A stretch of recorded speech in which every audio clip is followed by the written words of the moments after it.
Bye-bye to the bucket game. The deal is done. Tonight, Odessa Montour's Board of Education unanimously approved merging football with Watkins Glen. The Seneca's board approved the resolution earlier in the week. The two former rivals will combine both their modified and varsity programs. Now, still a lot of things to iron out, including the coaching staff, team mascot, and jersey colors. Last year, the Indians had to forfeit their season due to a lack of players. Plus, Watkins Glen has suffered a drop in numbers over the past couple of years. The merger won't be official until it's approved by Section 4 and the state's Public High School Athletic Association. But now, one thing's for sure, the schools and Schuyler want football.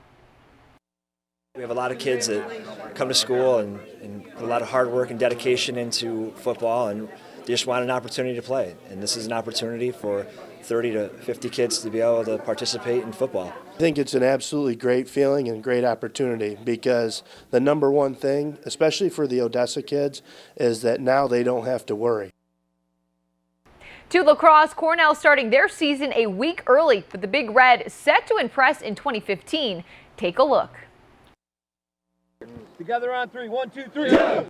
After dropping interim status on his title, head coach Matt Kerwick says he hopes history will repeat itself. The Big Red jumped out to a 9-0 start last season, and with the talent on this year's roster, Kerwick says the sky is the limit. After falling last year in the last second of the NCAA tournament to Maryland, Cornell says they're refocused and ready for a banner 2015.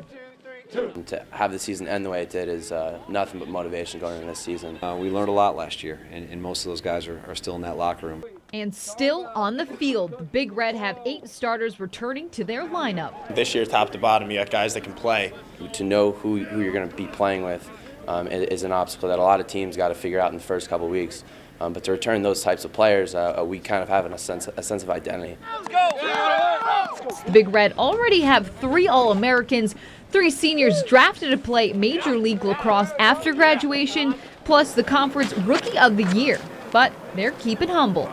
The best part about it is no one really plays for those titles. Everyone in that locker room is just focused on getting the win. We've got a very good culture here that really allows us to take in new classes and really move them along and teach them the Cornell way. A culture that brings in one of the Twin Tiers' own, Ithaca native freshman attack Charlie Estel, who says he's truly learning from the best. I paid my dues in high school. I can do it again. So, like I said, it's a great learning experience being behind these guys. Be in the moment every day with this team. This is a special group if you guys work really hard at it.